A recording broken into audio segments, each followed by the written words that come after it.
Hello everyone, I am back with the topic for class 7th, chapter number 9, Australia.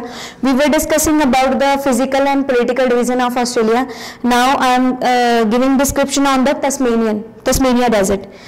Tasmania is a very important part of Australia, and it is known as it is known by the name of Abel Tasman, a Dutch explorer. Previously the name was Van Diemen Island. Now, Tasmania is located 240 kilometers south to the eastern side of the continent, and it is separated from Australia by the Bass Strait. It is also called previously the Van Diemen's Island. I already told you. During the 1642, it was discovered by Abel Tasman.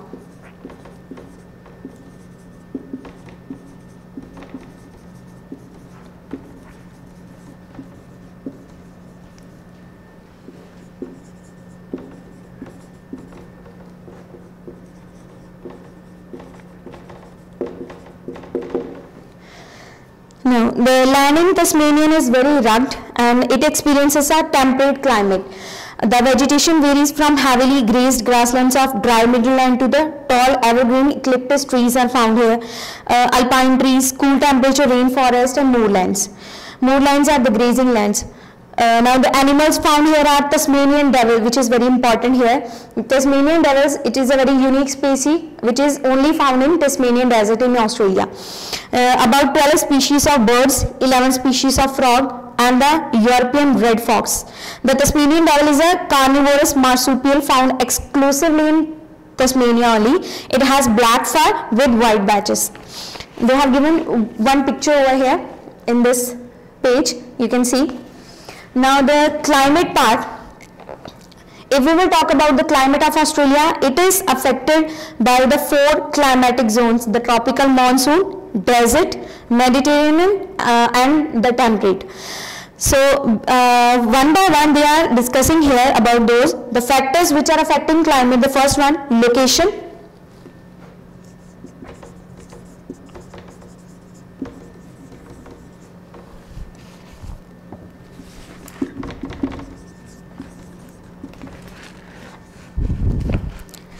First one is location, then the physical features,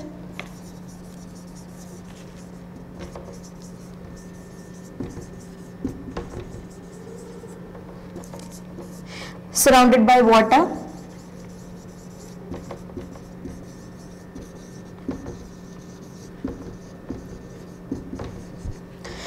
so in the location part, the northern part of Australia lies within the tropics and it experiences very high temperature and throughout the year. Similarly, the part of continent which lies below the tropic experiences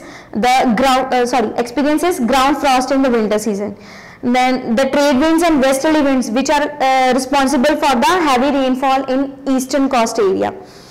In physical feature, the Great Dividing Range acts as a barrier for the heavy rainfall to the wind system, and this is why the western half of the continent remains desert. Western half, that means the Tasmanian area half, is totally remain desert because the winds are blocked down due to the Great Dividing Range. Now the surrounded by water, from the only continent, it is an island continent. So from all sides it is having water. So the area which is near to the coastal part, they are having the moderate climate, not much hot and not much cold. So it is surrounded by water. The coastal experiences a moderate climate in comparison to the places situated far away from the coast. Now the types of climate. Types of climate: tropical monsoon type of climate. This type of climate can be found in the Northern Territory region, like Cape York region of Queensland. Next is the desert climate. The desert type of climate describes the climate over the western plateau. That means very little rain.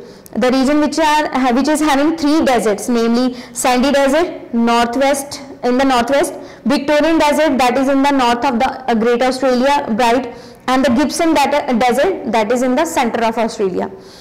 Now the Mediterranean climate, the southern part of Australia continent experiences Mediterranean climate, which is characterized by hot and dry summers and wet winters. And the fourth one is temperate climate. The type of climate is found in Tasmania. Murray-Darling Basin, and it experiences warm summer and mild winters. Now the natural vegetation. The plants and trees which are growing naturally are referred as a natural vegetation. The climate influences the type of natural vegetation that occur in area. Australia has a vast expanse of land and they are having different type of climate, and according to their climate condition they are getting the vegetation.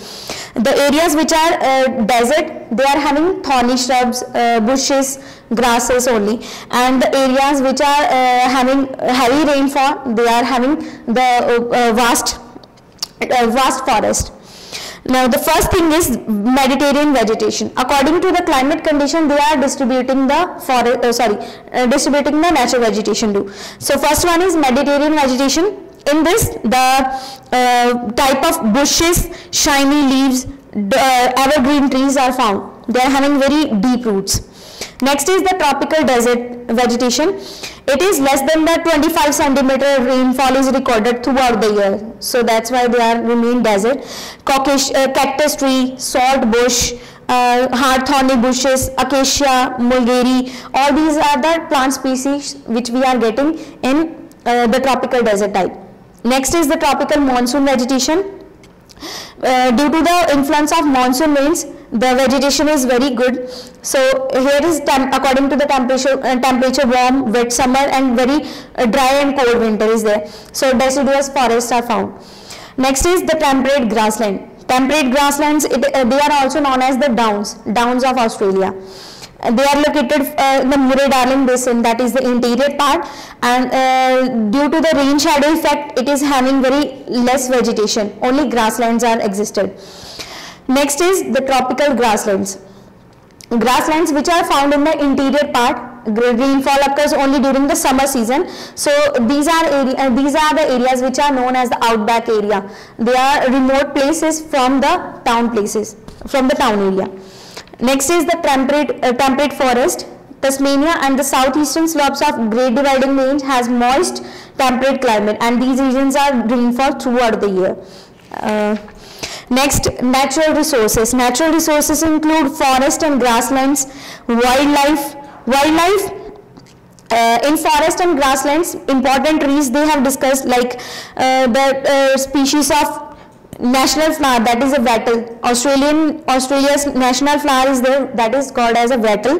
They are having yellow petals over the flowers. Jara and curry trees. Next is the eucalyptus trees. They are obtaining oil from those trees, and after that they are making medicines for the medical purpose. They are using it for cold, cough and headache. The tropical forests in north and northeast have plenty of palm trees, bamboos, beeches, cedars, etc. Next, wildlife.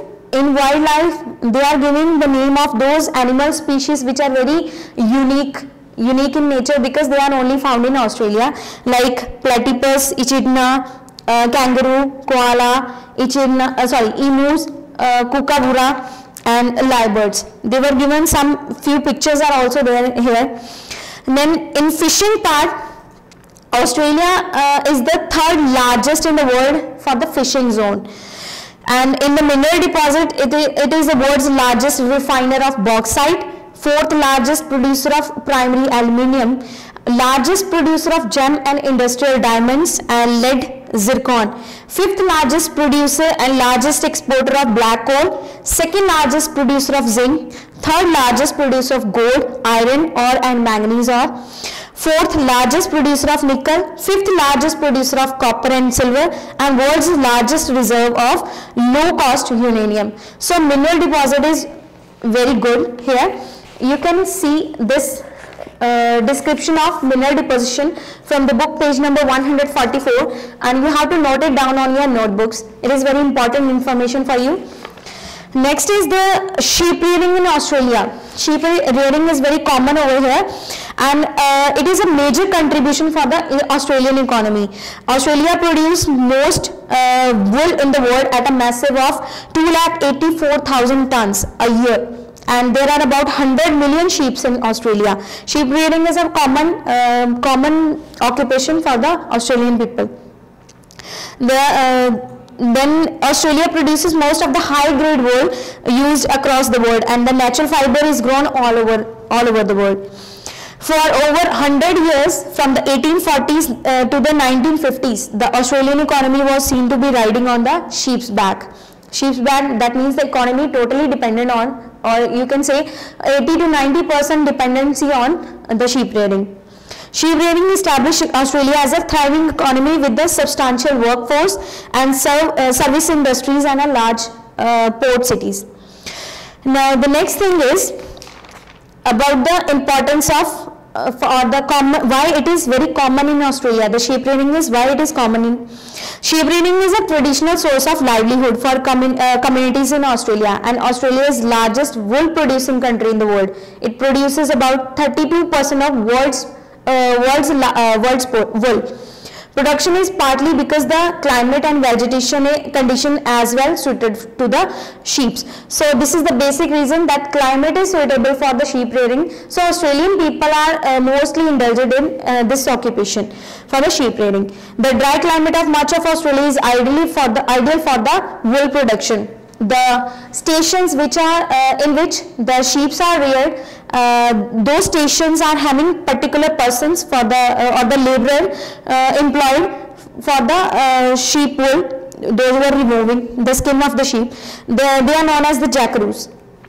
They are looking after the sheep, and afterward they are removing wool from there. The areas, the pastures for the large number of animals kept over here. In the dry part of country, sheep are kept mainly for wool, and Australia is the world's leading wool producer and exporter. And Australia is also the second largest producer of lamb and major exporter of mutton too. So firstly, they are saying that the climate is suitable for the sheep rearing. And second thing, they are saying that the farms or the grasslands are very expanded over there, so that sheep can be reared easily. Then New South Wales and Victoria, these are having highest number of sheep and produce most quantity of meat.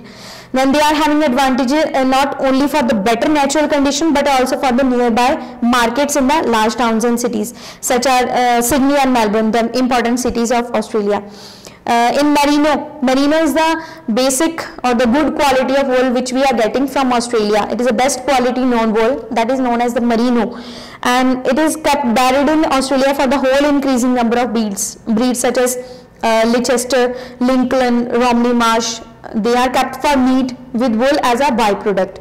Not only for only are sheep reared for domestic consumption, they are exported in large quantities in chilled and frozen forms. So this is my whole topic. Australia chapter is over. We already uploaded one video before that. Africa, that is the part of second term syllabus. Australia is in the first term, so you have to go through this chapter, and if you will get any query, you can ask me through comment section. I hope you understood. Thank you so much.